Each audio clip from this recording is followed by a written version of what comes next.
Welcome to another interview. And today I've got the wonderful Luis with me, or Louise, and he's going to talk about his journey. And I'm not going to ask that normal question, why did you become carnivore? I'm going to just say, hey, could you just tell us about your health journey? Sure. So I'm currently on a kidney transplant list, and it's due to uncontrolled hypertension and diabetes that I basically developed over the COVID pandemic. I wasn't able to see a doctor because, of course, they wouldn't let you into the hospitals or clinics or anything to see them, and I wasn't able to get any testing done. So in 2022, when I finally did see that doctor in December, they ran my labs and they were very concerned. They immediately called me up and told me that my GFR was 23, which is horrible. It should have been above 60. And that I was just basically in a tailspin and things were going real badly for me. And they expected me to be on dialysis within 9 months. I was completely floored by that news. I didn't expect that. And I was really just kind of in denial at first. I didn't want to accept that. And, many people were telling me, well, that's it. It's terminal. You're done. There's nothing you can do. I decided to go and get a second opinion through a program that my employer offers. And so I went and I asked some specialists from Harvard to basically look into it. And they told me pretty much the same thing. They said, yeah, their diagnosis is pretty much right on. And there's not much you can do because the damage has been done. All the scarring and everything that has happened and the damage has occurred cannot be repaired. It's an organ that cannot be repaired and you cannot come back from. So you basically have to pretty much, just deal with what the doctor's telling you, follow the protocol. Sorry to give you that news, but that's what they told me. I was really depressed for a little while. And my wife kept urging me to, seek alternative methods and care.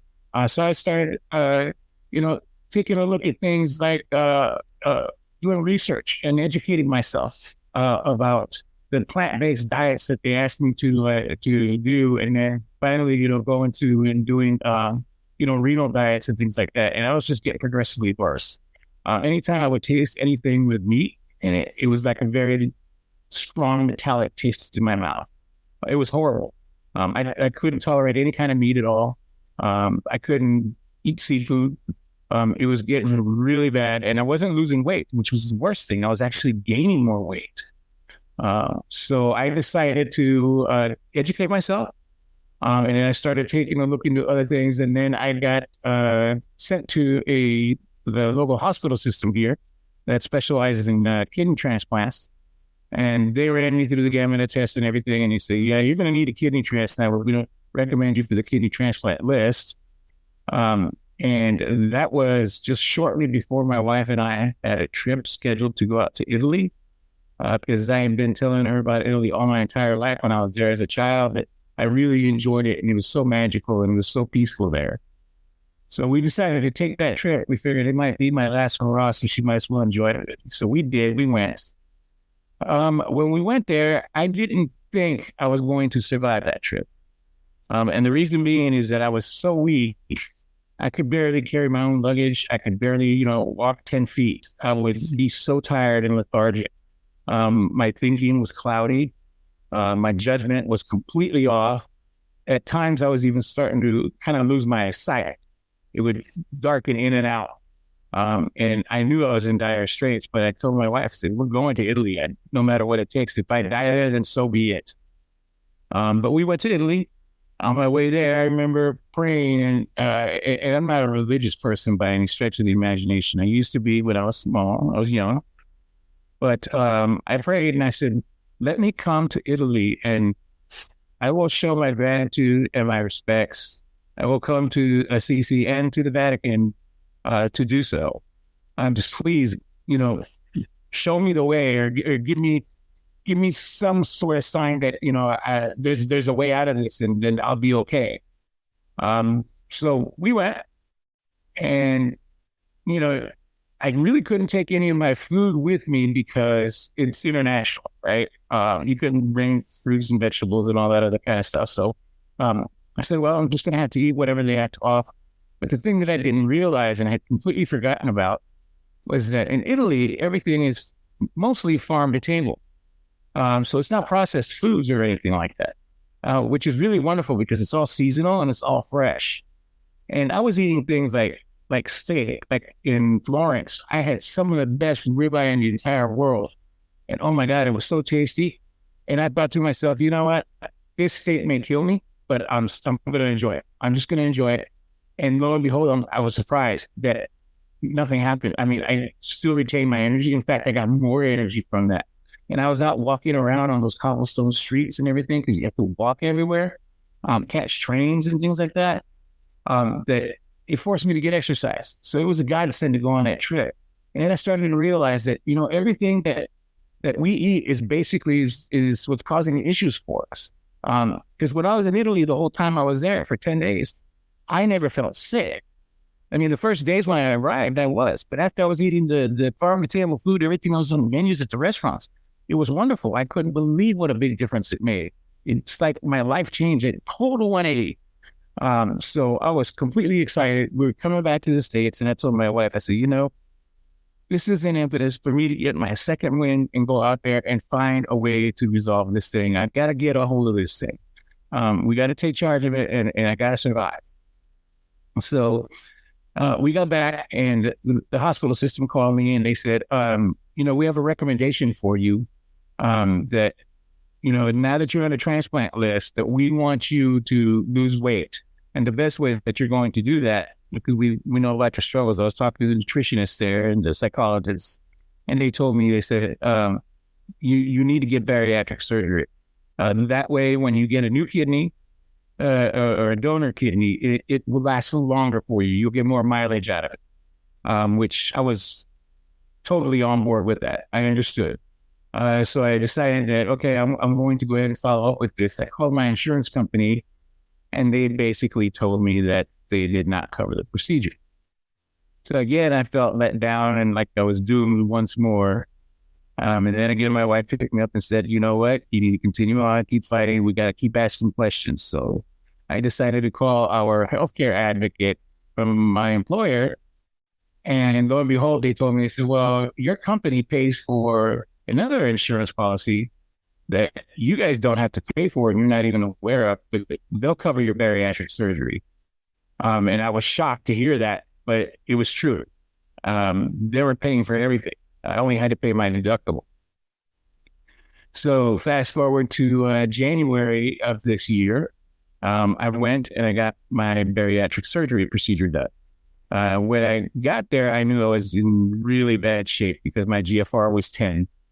And by this time, I really should have been on dialysis. My doctors and my surgeon were really, really afraid to do the surgery because they thought I wouldn't make it. But they went ahead and performed the surgery because they knew it was important. It was a last-ditch effort to try to turn this thing around and try to arrest the hypertension and the diabetes through bariatric surgery. So they went ahead and did the surgery. I was supposed to be in there for 2 days. It ends up after the second day, they ran in there the entire medical team. I mean, it was that my bariatric doctor, cardiac surgeon, and nephrologist, the medical director, and they basically told me, they said, we have to get you up to the cardiac unit because your potassium levels are so high that it's interrupting the communication processes to your heart, and your heart could stop at any moment. And I felt perfectly fine. I thought they were kidding. I said, no, come on. We've been through all this already, and you guys did the surgery. This can't be happening to me. So I reluctantly called my wife, to tell her she was staying at a local hotel to don't freak out when you come down here. You don't see me in the room anymore because I'm now on cardiac. And she was shocked and floored. She got there and they gave her the news. And they said, your husband may have to go back on a medevac flight with emergency dialysis, basically putting a stent in my chest. And I was just floored by all this news. I couldn't believe it. And I couldn't understand it. But then again, I heard that voice in my head say, no, you're going to be fine. Just continue on the path. Ask the right questions. I started asking the nephrologist, is there anything you can do to counteract that potassium? Is there anything that you can do to help me? Because all my other numbers are starting to look good. My blood pressure and everything else is starting to look good. But my potassium was way out of line. And the nephrologist says, yeah, there's a new medication that's out there that we'll prescribe for you. It's rather expensive. We'll see if your company pays for it. Luckily, they did. I was on that medication just for a couple of days in the hospital. And it completely turned around my potassium levels, brought them back down to normal, just at the very top of the normal range. And they said, it's the fastest we've seen anybody actually turn this thing around. And we're going to release you, but you have to stay here another week and you have to follow up on some other appointments with the surgeons. So I did it. And a week later, they said, you're completely in the normal level for your potassium.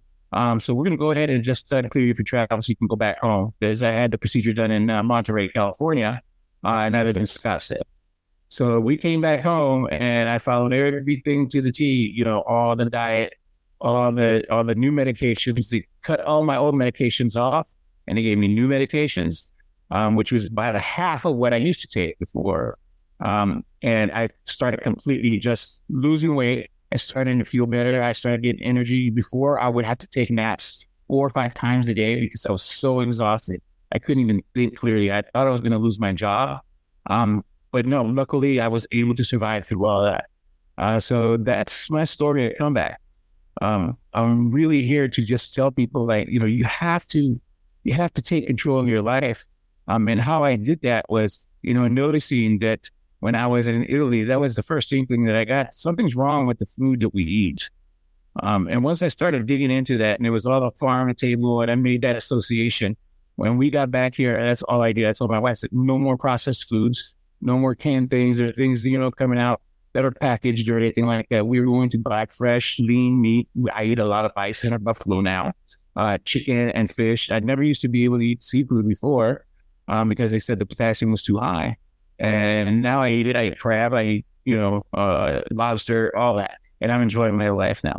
I'm in incredible shape. I just weighed myself this morning and I weigh 199 from a total weight of 289 pounds in January.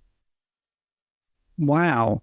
Now, that's a great story, and I'm glad you're eating the animal proteins and not scared. Have you had your GFR measured by any chance? Yes, I did. In my last GFR 2 months ago, now, mind you, they wanted me to go to the doctor like every 2 weeks to every month because my GFR was so bad before. Now they're telling me to come every 3 months. I got to visit my nephrologist next month, but my GFR went from 10 to 17. Cool. Okay. So are you... have they given you a target where they want your GFR to get to before? They wanted above 20, but they said they're happy with the success that we've had so far. And I did talk to my new nephrologist, and he basically told me, he goes, what did this other doctor tell you? I said, just plant-based diet only, and then eventually go to a renal diet and all that stuff. And he was giving me on his medications. He goes, he was putting you in a grave and just preparing you, to go on dialysis. I said, yeah, I kind of surmised that. But I'm glad I found you, and I'm glad I found a way. And, that Italy trip was the impetus. It turned everything completely around, made me find those associations. It's weird how the universe works, but everything came to play all at once. And just being in Italy and having those, those meals was just incredible. It showed me a number of things that were wrong in my life. And ever since then, we've been eating healthy, and we've been eating fresh foods, and the meats that we choose now are all meat. When we go and we get, I very rarely eat ribeye now, but it's mostly, very lean steaks and stuff like that, and bison. If you didn't red meat, no more. And no more. And as you said, the strict plant-based diet was supposed to slow the progression of your hypertension, arrest the progression of hypertension, lose some weight, but that didn't work. And you did something that many people would be scared to do because of the myth about protein being bad for your kidneys, and it started to make you feel better, which is great. One of the things I will say for people watching is nephrons do die. This thing about kidneys not being able to be repaired, what they're talking about is not about function. They're talking about nephrons. Now, you can donate a kidney because we have so many nephrons. If you're healthy, you can donate a whole kidney and live your life normally because that's how many nephrons we've got. So we're not saying that all the nephrons have come back to life. That's not what this chat is about. We're talking about the function, the filtration rate is improving, and overall health is improving. We're not saying this is magic and it's made nephrons come back to life. So I just wanted to clarify that. And it is all about actually getting back on your feet. and you're using meats, which allegedly is not good for your kidney, and it's helping you. So that's the whole point of the story. And I'm really glad that you sort of approached me to tell the story, because this isn't about anti this or, pro that. It's about hope for people. And if we look at the beginning of your story, you were up for dialysis. You were given a terminal diagnosis. You could have rolled over and said, well, that's it. And that's it. You could have given up. And people do. So I'm hoping if there's people in this situation and they're watching this, even from maybe a hospital bed, try and take control of your own health. Learn things. Don't take everything for granted. I love the fact that you've got a second opinion, and even after a second opinion, you thought, no, this doesn't feel right. I definitely can do something. And to go to Italy, which incidentally is my sort of spiritual home.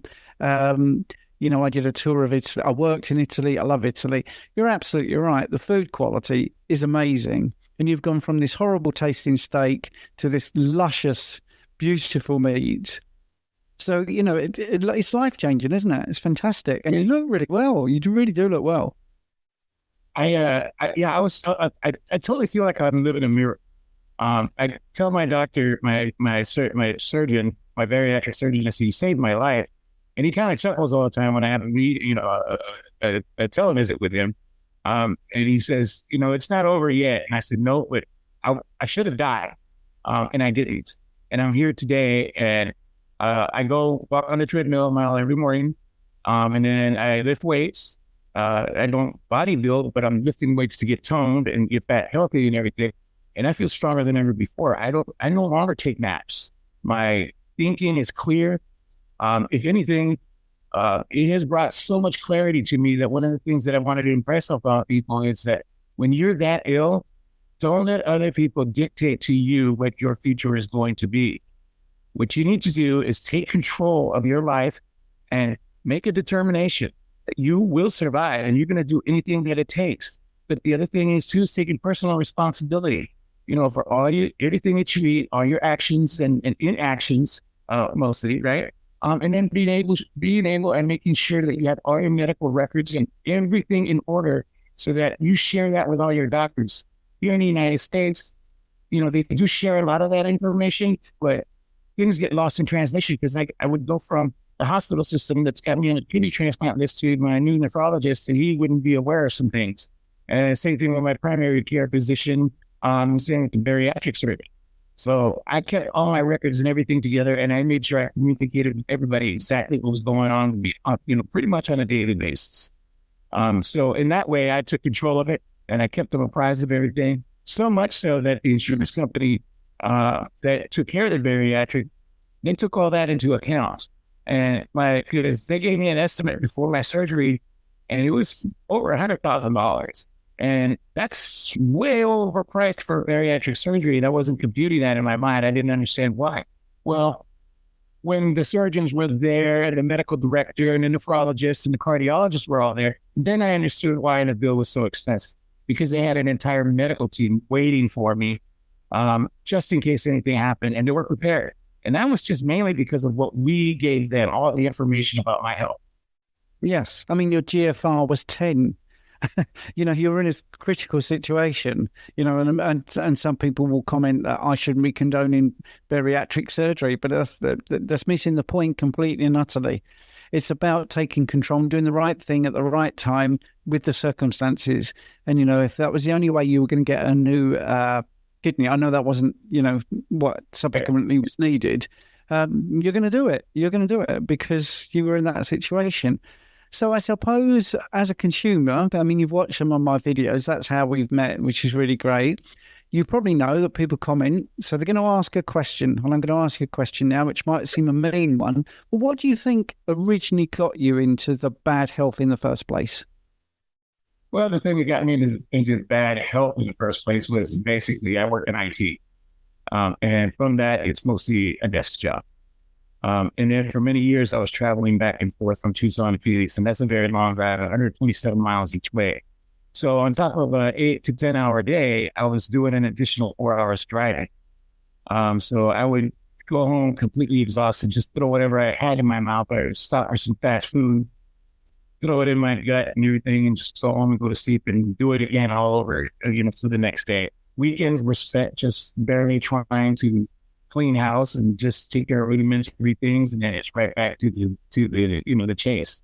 And I did that for about 11 years of doing that crazy commute and working hard. And all that just kind of spiraled my health way out of control. Because I remember when I was doing those long drives, I would have kidney pain, and I thought it was kidney stones. And I remember I had gotten checked back then, and they told me they said, no, you don't have kidney stones, but you have something going on because imaging doesn't look right. They could never really identify what was going on. They ran all the blood work and everything else, and everything would come back normal. So I don't know, this started way back, I would imagine so, because then back then I also started having cramps all over my body. And later on progressed to neuropathic pain. And then anytime I would get dehydrated, it was quite frequently, and I would have these incredible cramps on my arms, my chest, my legs, my feet, everywhere. It was debilitating. There's times that, you just pray for death because it was so horrible. I mean, your bones are twisting and everything. It was just so horrible. And then the neuropathy was even worse on top of that. You barely walk. You feel like they're on fire and you pins and needles all the time. But I learned through, supplementation and watching what I eat and everything, how to manage it. Now I no longer have any of those symptoms at all. The neuropathy is gone. No more cramps. I feel completely normal now. But it sounds like your mindset is different as well, because, you said in the middle of what you just answered that, you prayed to be dead. I mean, was the pain that much that you really felt? It was horrible. I would beg my wife, I said, please, don't let them put me in a hospital and attach me to machines. I don't want to live that way. This is too painful. I don't want to do it. And I was really praying for death at that time because it was horrible. That was in 2022. But here I am 2 short years later and complete change. Well, yes. I mean, I didn't know you then, but I mean, I would not, from that story, expect you to be like this. And in fact, I'll be absolutely honest, to wear my heart on the sleeve, when I got your first message, I was thinking, I don't know what this guy's going to look like, but I want to know this story. And I was gobsmacked at how well you look, how fit you look, how energetic you sound, because you've had 3 or 4 years of absolute hell. And before that, 11 years of this terrible commute. So you've come out the other side much smarter as well, haven't you, as well as fitter. Do you feel that you have a message for other people in this type of situation? Yes, there's always hope. Do not give up hope. Take charge of your health. And how you start is first, everything starts in the gut. Your gut health is of primary importance. I learned that very early on. You have a healthy gut and you're treating your body right, your body will take care of you. If your gut starts failing you, then your kidneys start getting into trouble, your liver, then your gallbladder, everything starts going out of control. Your thyroid, all your numbers get completely skewed. And at that point, you're pretty much already in danger. So please, if anything, take charge of your life. You can do it. If I did it, you can do it. Great. I'm going to leave it there. I think that's fabulous. Unless there's something else you wanted to say, I think you've covered it all, haven't you? No, I think that's pretty much it. I mean, I saw my relatives, my grandparents and other people pass away from diabetes and kidney disease. And I saw how much they suffered on dialysis, and that was not the way I wanted to go. So I think there's hope for people. If I could turn it around, they can turn it around. Thank you so much for listening to my podcast. I hope you enjoyed it. Your support means the absolute world to me. And if you're enjoying this show, I've got a small favour to ask you. I'd be incredibly grateful if you would consider becoming a supporter and make a small monthly donation. Your contribution will really help to improve the show. I'll be able to improve the software, maybe put a few more episodes out, and do many things that I'm hoping to do in the future. Do them a lot quicker. So, it's a small monthly contribution. You can cancel at any time, and the link is in the show notes. Thanks very much for listening.